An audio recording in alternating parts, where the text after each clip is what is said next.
السلام عليكم مستمعينا أينما كنتم، مرحبا بكم في عدد جديد من بودكاست بنيان أنفو الذي سنناقش فيه موضوع جديد ستكتشفونه معنا عبر هذه الحلقة. إذا نظرا للأزمة المياه التي تعاني منها الجزائر في السنوات الأخيرة، اليوم سنتحدث عن إحدى الحلول التي يتوجب اللجوء إليها للتخفيف من هذه الأزمة في منزلكم. ومن بين هذه الحلول خزان المياه. ما هو خزان المياه؟ ما هي فوائده؟ طريقة بنائه؟ سنكتشفها في هذه الحلقة مع ضيفنا الذي اعتدتم عليه واعتدتم على المعلومات التي يفيدكم بها. إذا نرحب به. مرحبا بك أستاذ أبو نوفل. Assalamu alaikum wa rahmatullahi wa barakatuhu. Bienvenue à tous à ce nouveau podcast de Bunian Info. Et nous allons traiter le sujet des réservoirs d'eau, mais plus précisément la bâche à eau, Inch'Allah. On va parler autour de ce sujet. C'est un sujet d'actualité parce que malheureusement l'Algérie connaît une pénurie d'eau. Et ça manque énormément. On n'a pas eu beaucoup de pluie ces derniers temps. Donc voilà, on va vous donner l'une des solutions qui existent afin de subvenir aux besoins en eau, surtout dans le milieu domestique. شكرا لك أستاذ. إذا مستمعينا، يعتبر بناء خزان المياه مهما للغاية للحفاظ على تدفق المياه النظيفة والصالحة للشرب في المنزل، وخاصة في المناطق التي تعاني من نقص المياه أو حالات الطوارئ الطبيعية. وعندما يتعلق الأمر ببناء خزان المياه فهناك الكثير من الأمور التي يجب مراعاتها، بما في ذلك المواد المستخدمة في البناء وحجم الخزان وموقعه ونظام التهوية والصيانة. في هذا البودكاست سنتحدث عن كل هذه الأمور وأكثر من ذلك رفقة الخبير الذي رحب بكم في بداية البودكاست، الخبير في البناء، كما سنساعدكم في فهم كل ما يتعلق ببناء خزان المياه الذي يلبي احتياجاتك والذي يتوافق مع ميزانيتك. إذا نتمنى أن تجدوا هذا البودكاست مفيدا ومسليا، وأن تستمتعوا بالمعلومات التي ستقدمها هذه الحلقة. إذا أستاذ، أول سؤال نقدمه لك.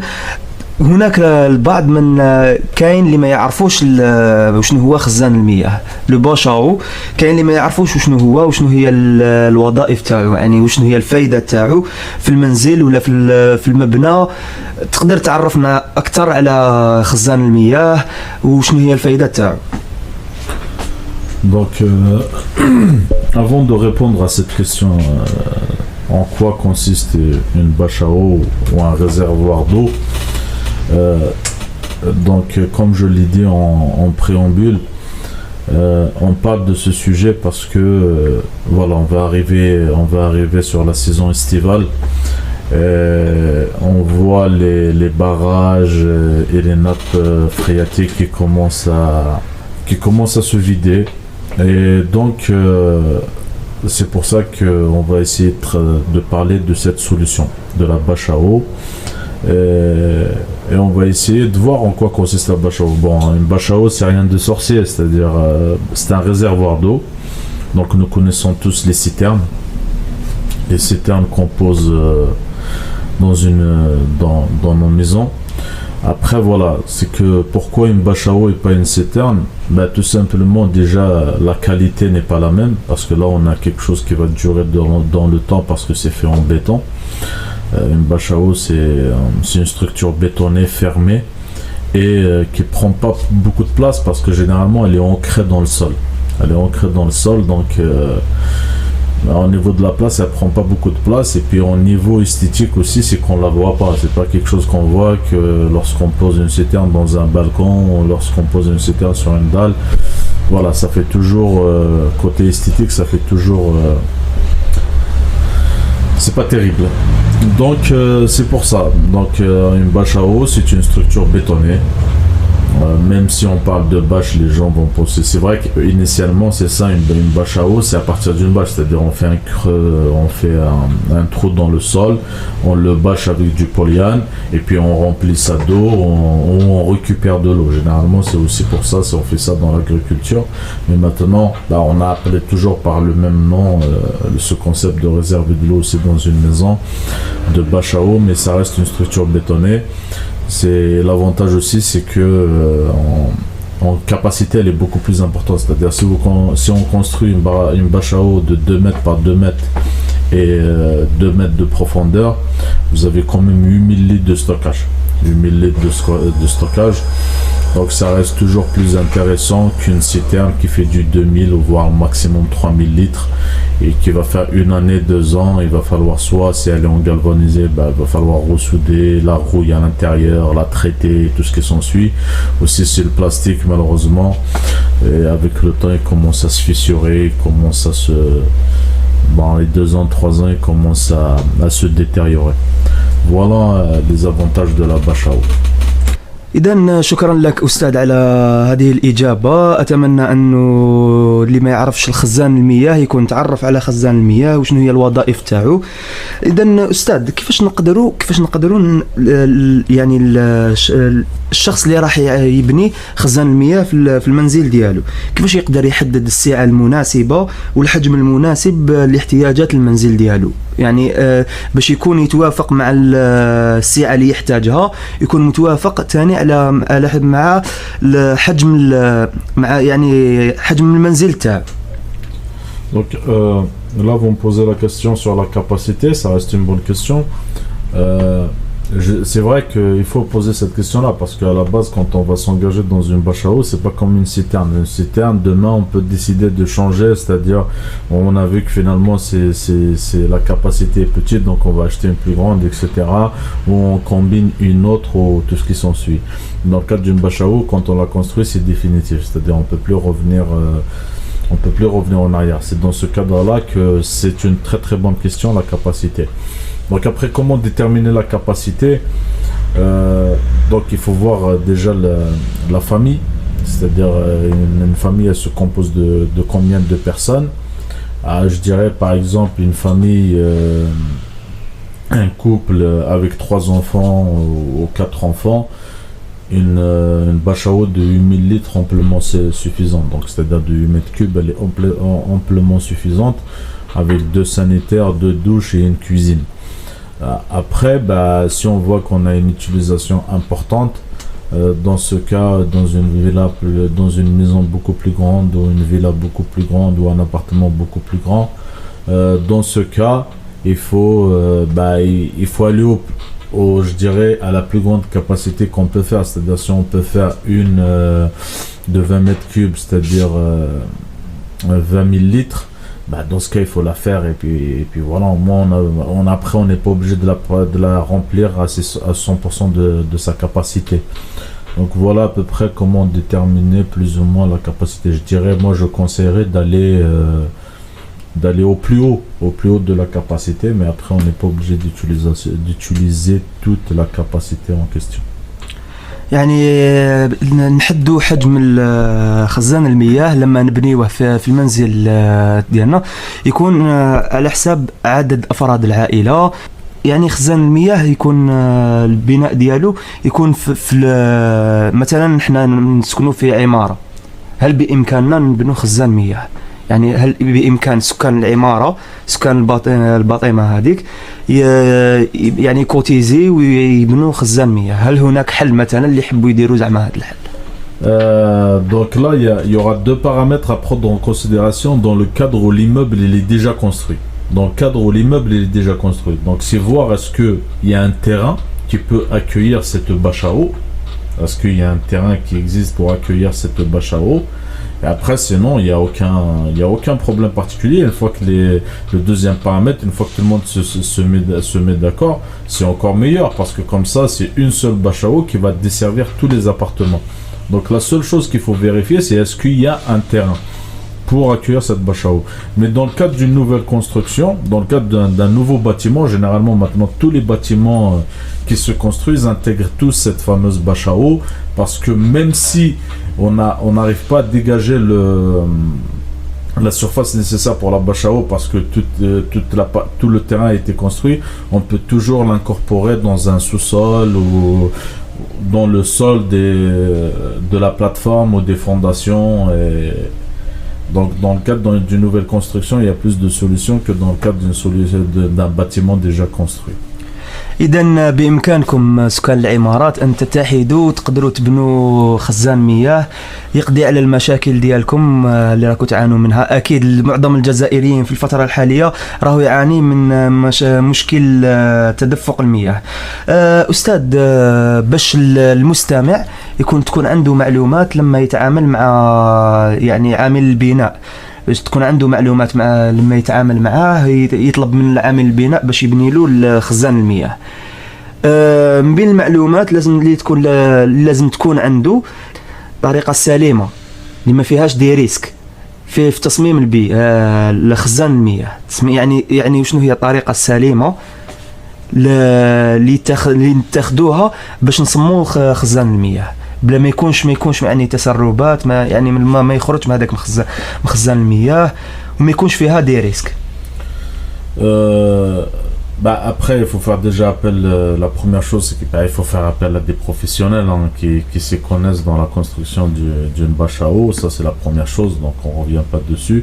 Mais après, les paramètres à prendre en considération, c'est le bon dosage béton, bien sûr, avec des adjuvants nécessaires qui vont jouer le rôle dans l'étanchéité du béton lui-même. Et une très très bonne constitution en section de ferraillage, bien sûr, bien la ferrailler. Après, une fois que tout ça est respecté, je dirais qu'à l'intérieur c'est assez facile. Il y a des produits qui se vendent en étanchéité où on utilise système de goudronnage en PAX, etc. à l'intérieur pour éviter les fuites d'eau dans le temps. Après, moi en l'occurrence, j'aime bien faire un revêtement à l'intérieur, un revêtement en faïence à l'intérieur. Comme ça nous permet de garder l'eau propre et en même temps, dans le cadre d'un nettoyage manuel, ça va très très vite, on la nettoie assez rapidement. Donc moi, c'est ce que je préconiserais.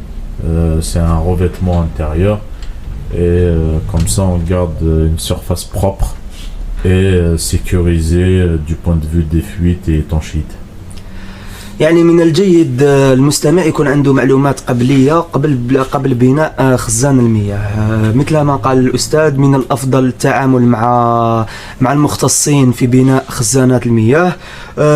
من الأفضل كذلك اقتناء أفضل المنتجات لبناء خزان المياه.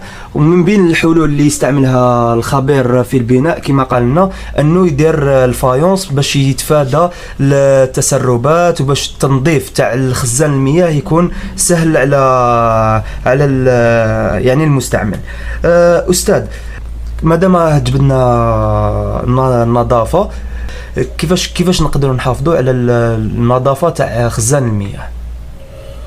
Après, voilà, c'est que comme je l'ai dit dans la réponse précédente, pour nettoyer, mais généralement c'est manuel, hein. Donc je reviens toujours, pour faciliter le nettoyage d'une bâche à eau, c'est de mettre un revêtement intérieur. Après aussi, ça par contre c'est à la sortie, c'est pour sécuriser l'eau, de mettre des filtres, des systèmes de filtration, des filtres carbone et tout ce qui s'ensuit pour que ça nettoie un maximum l'eau et en même temps comme ça va pas boucher notre tuyauterie parce que ça reste quand même de l'eau stockée. Donc voilà. إذا شكرا لك أستاذ على هذه الإجابة. الشخص اللي يكون حاب يبني خزان المياه، هل لازم يتحصل على اوتوريزاسيون هل هناك مصالح معنيه لتمد اوتوريزاسيون للمواطن؟ À ma connaissance, pour moi, ça nécessite pas d'autorisation. Après, c'est bien de l'incorporer dans le plan. Dans le cadre d'une construction de maison individuelle ou d'une villa, etc., c'est bien de l'incorporer dans le plan, comme ça au moins quand on dépose le permis, elle apparaît et elle est là et ça nous facilitera les choses par la suite. Mais sinon, pour moi, dans le cadre d'une nouvelle bâche à eau, pour moi, c'est une déclaration de travaux suffit amplement parce que, tout simplement, elle fait pas partie du paysage parce qu'elle est ancrée dans le sol, on la voit pas. Et donc, généralement, l'architecture et le permis, c'est surtout tout ce qui touche à tout ce qui est le paysage de la ville ou de l'endroit en lui-même, etc.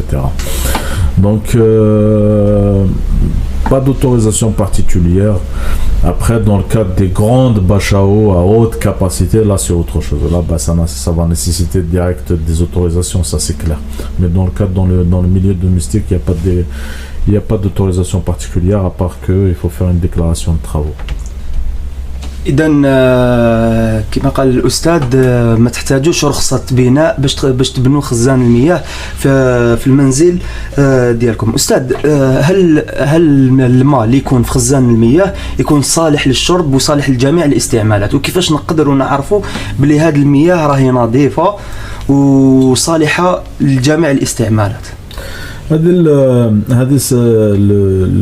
Est-ce que cette eau est bonne pour toutes les tâches domestiques, il n'y a pas de problème. Mais à boire, c'est simple, il faut voir ce qu'on met dedans. Si c'est de l'eau initialement qu'on a mis dedans, elle est comestible, l'eau qui va sortir va être comestible aussi. Après, c'est sa tuyauterie, c'est des systèmes de filtration et tout ce qui s'ensuit. Parce que ça reste de l'eau stockée. Mais généralement, ça reste pas stocké longtemps. C'est une semaine, 2 semaines et elle est consommée. Donc voilà, tout dépend de l'eau qu'on met dedans. Si l'eau qu'on met dedans, elle est comestible, donc l'eau qui va sortir automatiquement est comestible. Donc là, ça n'a rien à voir avec la bâche à eau. شكرا لك أستاذ. مياه خزانات المياه هي من الأفضل أنه يكون استعمالها محدود، يعني نتفاداو الشرب. هذه هي أستاذ، نتفاداو استعمالها في الشرب، خاصة إذا كنا على بالنا وشنو هو وين هي المصدر تاع هذه المياه. أستاذ، نوصلوا ربما لأهم سؤال اللي يحوس يعرفوا المستمع. ما هي الأسعار اللي لازم يخصصها المستمع إذا كان عنده مشروع باش يبني خزان المياه؟ يعني شحال لازم يوجد، وشنو هي المعايير، وشنو هما الأشياء اللي راح تحدد سعر خزان المياه؟ Pour une fois, par rapport à cette question, je vais répondre directement. On va aller droit au but parce que je vois que c'est une question qui revient souvent. Le prix, tout le temps, le prix revient souvent. Combien ça coûte? Donc, c'est simple, regardez. Écoutez. Une bâche à eau 2 sur 2 sur 2 mètres de hauteur, il faut compter 250 000 dinars. Avec son revêtement intérieur, bien évidemment sans l'installation de la plomberie, juste la bâche à eau en elle-même, il faut compter 250 000 dinars. Ces 250 000 dinars comprennent quoi? Comprennent les parois extérieures, les 4 parois extérieures, sa plateforme, sa dalle, son ouverture, sa trappe d'ouverture, et ses sorties en tuyauterie et bien sûr et le système de remplissage automatique, bien évidemment sans le surpresseur ou la pompe à eau, ce qu'on appelle la pompe à eau. Donc là c'est vraiment que le réservoir d'eau. Donc 2 sur 2 mètres de hauteur ou de profondeur, il faut compter à peu près 250 000 dinars, au maximum 300 000 dinars pour avoir une bâche à eau en bonne et due forme. إذا الإجابة كانت مباشرة باش يعرف المستمع شحال سعر الخزان المياه. كما قال لكم يعني 2 على 2 متر، الطول 2 متر والعرض 2 متر، الارتفاع 2 متر. السعر ديالها راح يكون 250 ألف دينار جزائري، يعني ما يعادل 25 مليون دينار. نظن باللي هذه أفضل إجابة. يعني أستاذ، وشنو هي الاشياء على حسب اجابتك من بين الاشياء اللي من بين الحاجات اللي تحدد السعر هو الحجم تاع لا باشا، يعني وشنو هما الاشياء اللي يعني السعر وقتاش يزيد وقتاش يكون ناقص تاع خزان المياه؟ c'est quoi qui va faire que la bâche à eau va augmenter ou va baisser en prix? C'est sa capacité. Là, on a donné une bâche à eau de 2 sur 2, c'est 2 sur 2 de profondeur, donc en fait c'est une 8 mètres cubes, donc 8000 litres. Plus on augmente sa capacité, plus le prix va augmenter. Et plus on baisse la capacité, plus le prix va baisser. Voilà ce qui fait que la bâche à eau, le prix de la bâche à eau peut évoluer. Donc là, nous, on a donné la 2 sur 2 par 2. C'est la plus connue, c'est celle qui revient souvent. Mais sinon, à part la capacité, il n'y a rien qui fait que la bâche à eau augmente ou baisse de prix. شكرا لك أستاذ على هذه الإجابة. السؤال الأخير أستاذ يعني من باب الفضول، هذا الحجم اللي مديته لنا تاع 2 متر على 2 متر، المياه اللي تكون لداخل شحال المدة تقعد باش تخلص؟ يعني الاستعمال اليومي شحال من نهار نستعملوها باش يفرغ خزان المياه هذا؟ Là, on revient à la question de capacité qui avait été posée en fait au départ. Tout dépend de l'utilisation. Tout dépend de l'utilisation.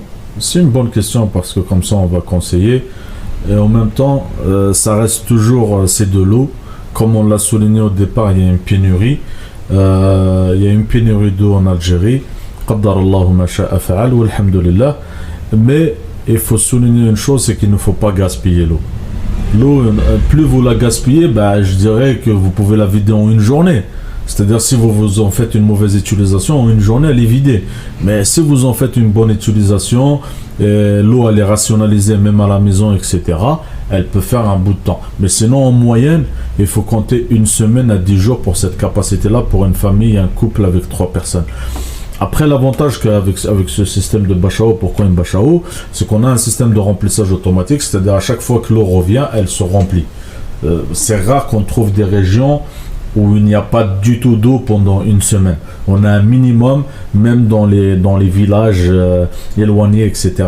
On a un minimum d'eau, au moins une demi-journée dans la semaine. C'est désolant de dire ça, je suis d'accord, mais je connais des régions qui ont malheureusement qu'une demi-journée dans la semaine.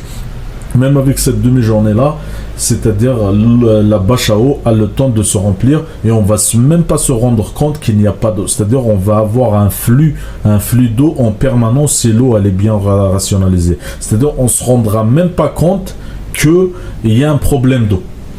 C'est ça l'avantage quand l'eau elle est bien rationalisée et quand il y a un système de remplissage automatique.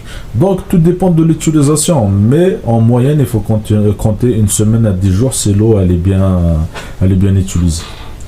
شكرا لك أستاذ. إذا المدة الزمنية تاع المياه المستعملة، المياه المخزنة في الخزان راح تكون على حسب الاستعمالات تاعكم، وتختلف من منطقة إلى منطقة على حساب يعني لا سورس تاع هذا الماء منين راه يجي وشحال المدة باش تعمر تاني.